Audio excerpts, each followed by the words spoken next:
Assalamualaikum warahmatullahi wabarakatuh. Perkenalkan, kami dari kelas D kelompok 3 dengan materi manajemen fisioterapi pada kasus vertigo. Perkenalkan, nama saya Asri Hidayat dan di sini saya berperan sebagai pasien. Adapun teman kelompok saya Latifah sebagai fisioterapi pertama, dan saya Atika Najwa sebagai fisioterapi kedua, dan saya Gabriela Presiani Mansal sebagai fisioterapis ketiga, dan saya Donandari sebagai fisioterapis keempat.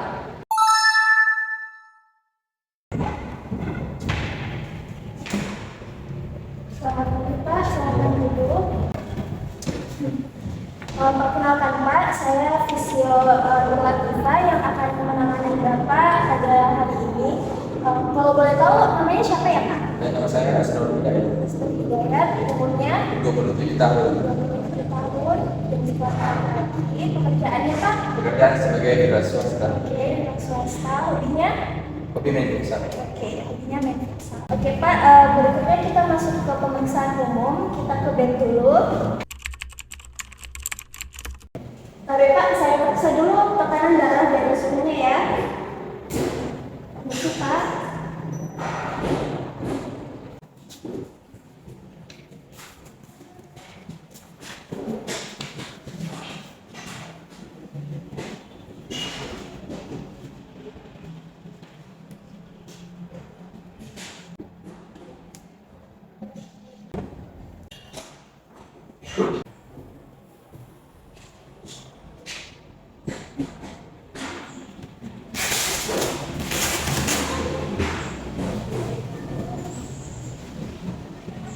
Oke, untuk tekanan darahnya 110 per 70 ya Pak. Kemudian untuk suhu tubuhnya 36,2 derajat Celcius, berarti normal juga ya Pak. Sekarang kita masuk ke pemeriksaan pernapasan dan juga denyut nadi ya. Bapak bisa membantu. Oke, silakan bernafas dengan normal saja ya Pak. Oke, sekarang kita masuk ke denyut nadi ya Pak.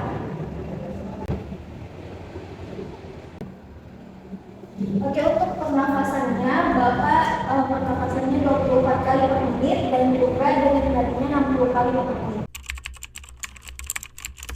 Oke Pak, saya tanya-tanya boleh ya Pak? Oke, boleh tahu Pak ini sejak kapan dirasa sakit Pak? Jadi sakit itu sudah 3 bulan lalu. Pertama cuma sakit ringan, tapi lama-lama itu pusingnya tambah berat. Jadi saya berkeinginan untuk bawa IPP. Kalau boleh tahu Pak, saat apa ini, saat aktivitas apa paling kita rasa pusing Pak? Jadi yang paling pusing itu kalau lagi duduk. Jadi ada pertanyaan tak selain pusing. Saya juga keluhan lemah sama ada gangguan di gendang telinga. Berarti terlihat sedikit. Sudah pergi ke dokter ya? Sudah pernah. Kalau muncul ini pusing tak Pak? Berapa lama kini terjadi? Jadi saya istirahat itu seharian, macam hari. Pernah pergi ke dokter? Sudah pernah ada dikasih itu obat ibu. Oh iya, berarti kita konsumsi itu obat dari dokter. Iya, Berarti terganggu pekerjaan tak ini. iya terganggu. Ini saya lagi di sini dengan Pak, jadi tidak bisa masuk. Terus kalau hobi tak main futsal ya? Tidak pernah bilang di main futsal. Terus kalau aktivitas sehari-hari tak yang terganggu Pak? Apa saja misalkan sholat? Iya terganggu juga kalau lagi sholat. Oh iya Pak, bagaimana dengan hubungan keluarga tak saat sakit? Iya mendukung dia karena dia bantu juga menjaga obat. Nah, jadi kesimpulan dari history of takingnya itu yaitu pasien datang dengan keluhan pusing dan 3 bulan yang lalu pasien mulai mengalami pusing namun hanya pusing biasa sehingga pasien meninggalkannya. Namun ternyata pusingnya bertambah setelah beberapa hari. Nah, pasien menyatakan bahwa ia mengalami pusing setiap hari apalagi saat ingin melakukan ibadah sholat dan tidak mengalami pusing hanya saat pasien tertidur. Selain pusing, pasien juga menderita gangguan kecemasan karena takut akan penyakitnya apakah akan sembuh atau tidak. dan sebelumnya juga pernah mengalami gangguan pada gendang telinga, tapi sudah ke dokter THT hingga mendapatkan hasil yang baik sehingga sudah mendingan. Nah, bulan pertama pasien mengalami pusing, sudah pernah ke dokter dan diberikan obat Vertigo. Pasien saat ini tidak dapat melakukan pekerjaannya, oleh karena itu pasien mengambil cuti kerja di kantornya dan pasien juga sudah tidak bisa melakukan hobinya, yaitu bermain futsal. Ya baik Pak, bisa duduk di kursi? Oh bisa. Pak. Ya, baik. Sebelumnya saya akan menjelaskan mengenai asimetri di inspeksi statisnya itu kulit wajah pasien itu sedikit pucat, lesu dan cemas saat memasuki ruangan. Kemudian inspeksi dinamisnya, pasien saat berdiri dan berjalan rapuh, tetapi sedikit sempoyongan. Kemudian saya akan melakukan palpasi. Oke, baik Pak, boleh saya sentuh bagian belakang lehernya? Baik, silakan.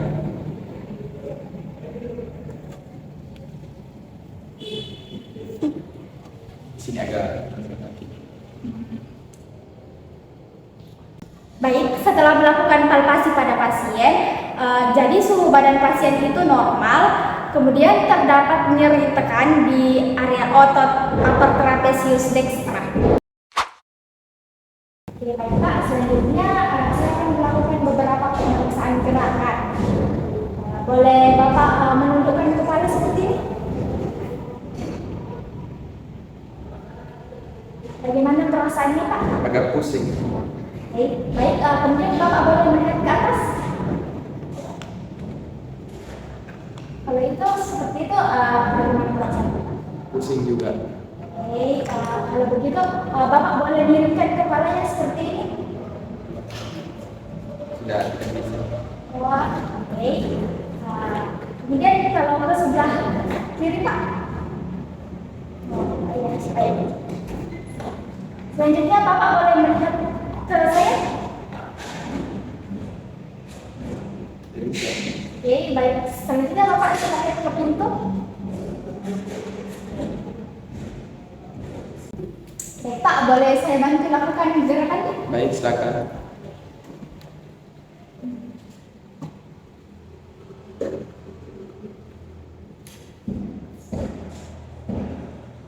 Ini kakek ya Pak.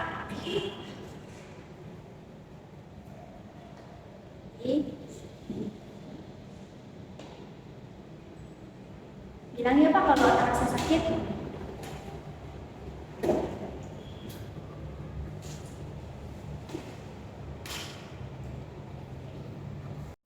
Oke, baik. Setelah melakukan pemeriksaan fungsi gerak dasar pada fleksi gerakan aktif itu, pasien itu bisa melakukannya secara full tapi merasa pusing. Begitu pula dengan pada saat melakukan gerakan pasif. Kemudian pada ekstensi, pasien juga bisa melakukan ROM-nya secara full tapi terasa pusing. Begitu pula dengan pasif.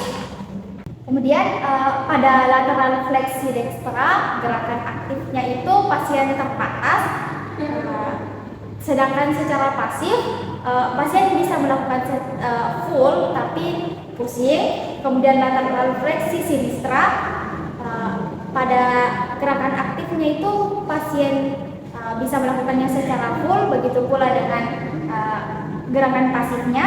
Kemudian di rotasi dextra, pasien juga terbatas pada gerakan aktif, sedangkan pada gerakan pasif pasien bisa melakukan full ROM tapi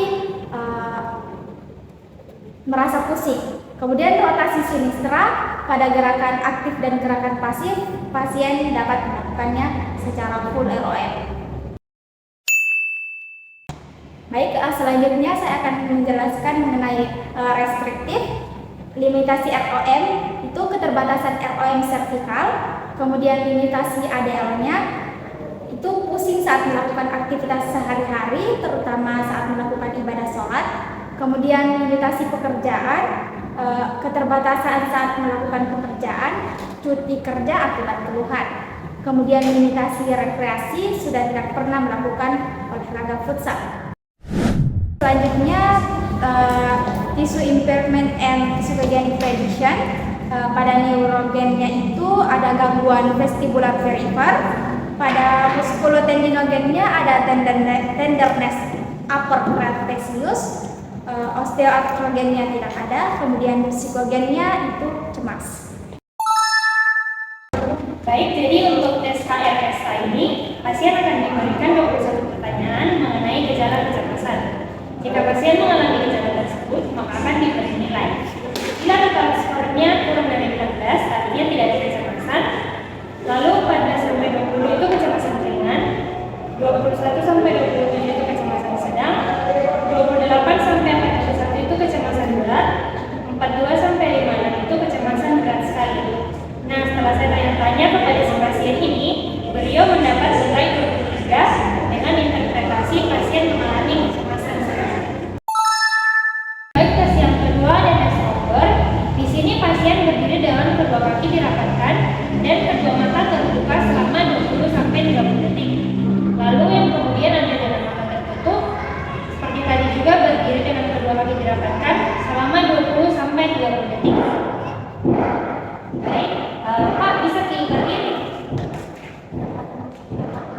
Jadi kaki kita Pak, melihat ke depan kiri, buka mata tadi. Nah, jadi tahan di posisi begini selama 20 detik.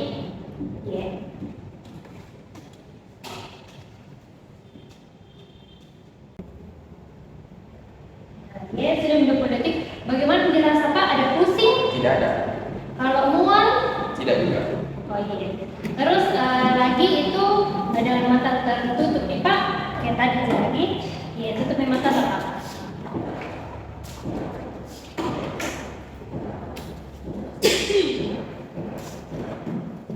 Jadi dirasa ini bagaimana Pak? Pusing? Ya, kalau mual nih ya? Terasa mual juga. Oh, iya. Baik, jadi di sini hasilnya saat mata terbuka, pasien tidak mengalami pusing dan mual. Tapi saat mata tertutup ada pusing, namun ada sedikit juga mual. Baik, jadi tes yang kedua itu ada tes tandem gait atau tes jalan tandem. Pasien ini akan berjalan dengan tumit kaki kiri diletakkan pada ujung jari kanan atau sebaliknya. Baik Pak, bisa itu tumit tadi kasih di depan. Tumit kanan tadi di depan kaki kiri Pak. Iya, bisa di sini Pak. Ikuti garis lurus ke kanan. Iya.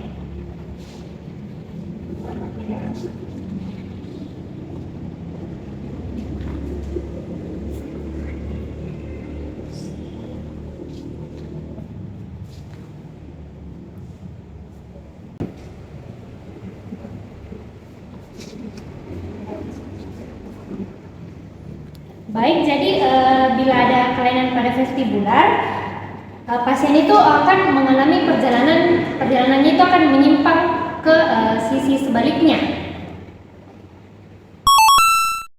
Lalu tes yang berikutnya ada tes Berger, yaitu pasien berdiri dengan kedua lengan lurus horizontal ke depan dan jalan di tempat dengan mengangkat lutut setinggi mungkin selama 1 menit. Baik Pak, bisa di depan tangan ini. Terus angkat kaki kita. Jalan kayak jalan di tempat di angkat segini.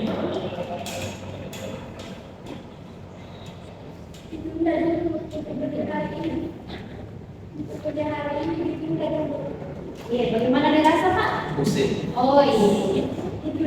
Jadi jika ada kelainan pada vestibular, maka pasien akan merasakan pusing saat melakukan tes ini. Baik, yang selanjutnya ada uji Baginski Wheel. Pasien ini berjalan 5 langkah ke depan dan 5 langkah ke belakang selama setengah menit dengan mata tertutup. Baik Pak, bisa nanti jalan maju ke depan 5 langkah ke depan sama ke belakang, tapi sambil ditutup juga mata tadi.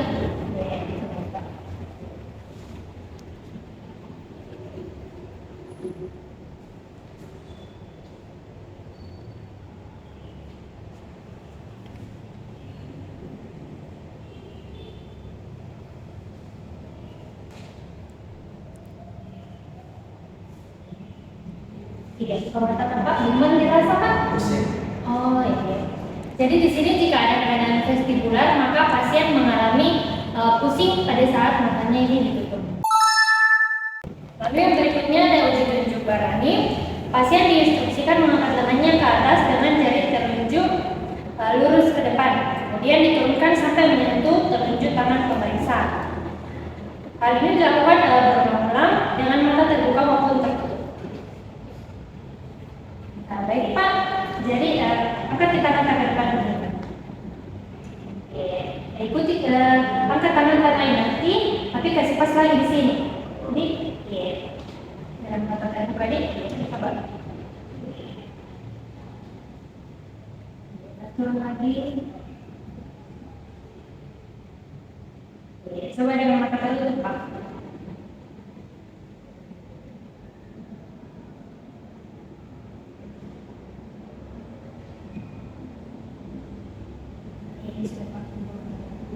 Jadi untuk pasien yang mengalami vertigo vestibular, tangannya itu akan menyimpang ke sisi kanan, sisi yang sakit. Jadi selanjutnya itu ada manuver Dixelping. Jadi caranya itu yang pertama rotasi kepala 45 derajat ke salah satu sisi. Terus kepala menggantung ekstensi 15 derajat di bawah bidang datar. Dan ini dilakukan selama 30-40 detik. Jadi yang pertama itu rotasikan kepala 45 derajat ke salah satu sisi. Terus selanjutnya itu kepala menggantung 15-20 derajat ke di bawah bidang datar. Caranya begini.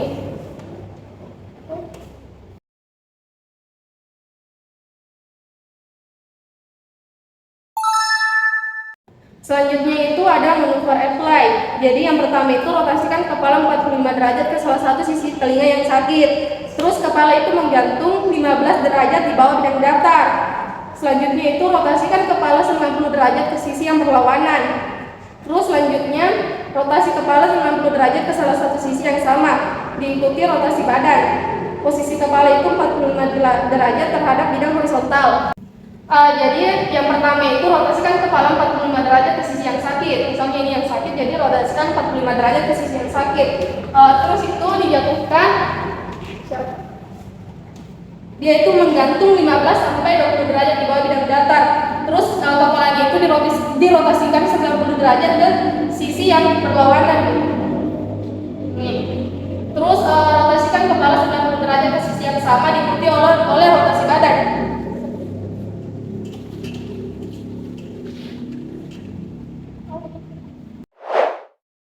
Selanjutnya itu ada manuver Simon. Jadi rotasi kepala itu 45 derajat ke sisi telinga yang sakit. Terus kemudian dijatuhkan sisi telinga yang sakit dengan rotasi kepala 45 derajat ke atas. Kemudian diubah posisi badan pasien berbaring di posisi yang berlawanan dengan posisi kepala yang sama. Jadi posisinya nanti itu dilakukan secara berlawanan. Jadi manuver Simon ini dilakukan dengan mata tertutup. Jadi bisa ditutup mata. Terus itu kepala itu dirotasikan 45 derajat. Ini terus dijatuhkan dijatuhkan dengan posisi rotasi kepala itu 45 derajat. Jadi rotasi kepalanya itu 45 derajat. Jadi ini dilakukan secara berlawanan. Selanjutnya itu ada manuver Brendarov. Jadi pasien ini diminta berbaring dengan cepat, kepala menghadap 45 derajat ke atas. Terus kemudian pasien ini diminta duduk kembali selama 30 detik. Kemudian baringkan pasien ke sisi kontralateral dengan posisi 45 derajat menghadap ke atas dan pasien diminta kembali untuk menghadap ke depan. Jadi ini tuh dilakukan dengan mata terbuka. Terus ini yang pertama itu duduk, terus kepala itu menghadap 45 derajat ke atas. Terus pasien itu jatuh. Terus kepala itu tetap menghadap 45 derajat ke atas. Selanjutnya itu pasien itu disuruh duduk dengan sendirinya. Jadi ini dilakukan itu secara berlawanan juga. Baik, jadi yang berikutnya ada tes ADN. Di sini saya tanya, jadi Pak, kalau untuk berpakaian itu kita dibantu atau bisa sendiri Pak? Bisa sendiri. Oh iya. Kalau untuk ke toilet mandiri juga. Kalau bangun dari tempat tidur, Bisa. kalau misalnya mau berpindah dari kursi ke tempat tidur, Bisa juga. kalau berjalan dalam ruangan, Bisa saja. naik tangga, Bisa. ya, turun tangga juga begitu deh. Jadi di sini pada pasien ini mendapat total skor 16 karena dari 8 pertanyaan ini pasien dapat melakukannya sendiri dan nilainya itu 2. Jadi di sini saya akan menjelaskan tentang diagnosis fisioterapinya. Adapun diagnosis fisioterapi yang dapat ditegakkan dari hasil proses pengukuran dan pemeriksaan ini yaitu gangguan keseimbangan akibat vertigo 3 bulan yang lalu. Lalu problem fisioterapi primernya itu pusing dan ada gangguan keseimbangan, lalu gangguan stabilitas penglihatan. Lalu ada problem sekunder gangguan kecemasan dan ada problem kompleks gangguan ADL yaitu sholat. Program fisioterapinya tujuan jangka pendek untuk mengurangi kecemasan, mengatasi gangguan keseimbangan dan gangguan stabilitas penglihatan. Lalu tujuan jangka panjangnya mengembalikan kemampuan ADL yaitu sholat. Selanjutnya itu ada intervensi fisioterapi. Jadi programnya itu mengurangi kecemasan, modalitasnya itu komunikasi terapeutik, dosisnya itu frekuensinya itu 1 kali sehari, intensitinya itu penderita fokus, type-nya itu spiritual, emotional, freedom. Selanjutnya itu ada time-nya itu 5 menit. Jadi Pak, jangan khawatir karena ringan jadi penyakit kita. Nanti saya kasih latihan-latihan yang bisa dilakukan di rumah. Nah, di sini kami akan membantu Bapak dalam proses penyembuhannya. Yang kedua itu ada mengurangi gangguan ADL. Modalitasnya itu exercise terapi. Dosisnya itu yang pertama itu ada frekuensinya itu 1 kali sehari. Intensitinya itu 5 menit. Type-nya itu gerakan sholat, time-nya itu 5 menit. Jadi Pak, bisa kita lakukan gerakan sholat, setuju? Bisa. Jadi di sini menghadap ke kiri. Kita tahan selama 15 detik. Selanjutnya itu melihat ke kanan lagi. Kita tahan ini selama 15 detik. Selanjutnya bisa kita posisi awal. Bisa kita kasih dulu kepala tak? Oke, lagi sedikit. Tangan tak itu tetap dengan posisi yang tadi. Kepala tak itu bisa menghadap ke kanan. Kita tahan selama 15 detik. Selanjutnya melihat ke kiri lagi. Kita tahan selama 15 detik. Jadi yang ketiga itu mengurangi pusing. Modalitasnya itu exercise terapi. Dosisnya itu frekuensinya itu 1 kali sehari. Intensitinya itu 15 detik ke arah gerakan. Type-nya itu perubahan arah penglihatan. Terus time-nya itu 2 menit. Yang pertama itu Pak, bisa kita ikuti ini jari tanganku, tapi jangan digerakkan kepala tak. Misalnya ini menghadap ke kanan. Ini dilakukan selama 15 detik. Terus kita. Selanjutnya itu ada home program. Jadi di sini Bapak disarankan untuk tidak memakai bantal yang terlalu tinggi saat tidur. Selanjutnya itu Bapak diajarkan untuk melakukan latihan-latihan sebatas kemampuannya berupa senam vertigo. Adapun latihannya, baik Pak, bisa berdiri.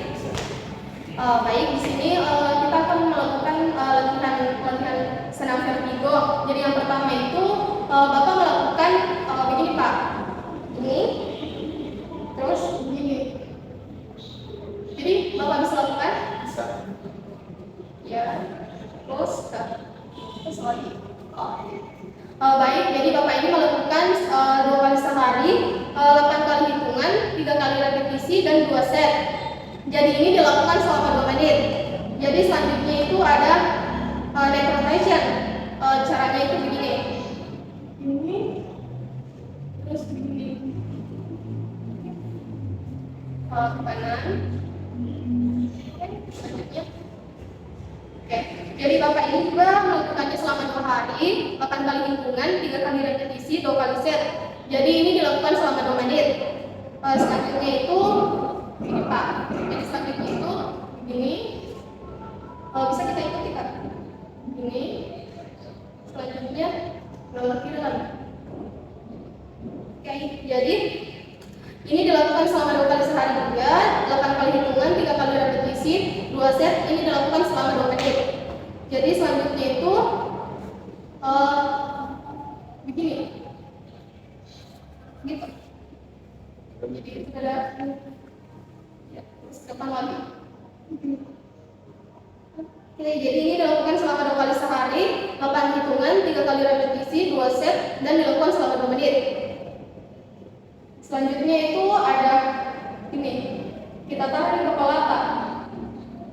Bisa dilakukan terus. Ya, kita tahan kepala atas. Oke, selanjutnya sebelah lagi, kita tahan. Oke, jadi ini dilakukan selama 2 kali sehari, 8 hitungan, 3 repetisi, 2 set, dan dilakukan selama 2 menit. Selanjutnya itu ini, kita tahan. Ya, kita kasih tekanan. Oke. Selanjutnya belakang lagi. Kita kasih tekanan gitu. Oke. Jadi ini dilakukan selama 2 kali sehari, 8 hitungan, 3 kali repetisi, 2 kali set, 2 dilakukan selama 2 menit. Jadi namanya itu next flexion extension resistance.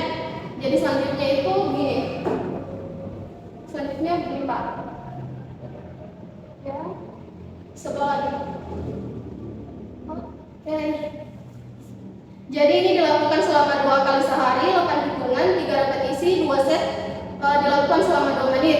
Jadi ini tuh latihan stretching.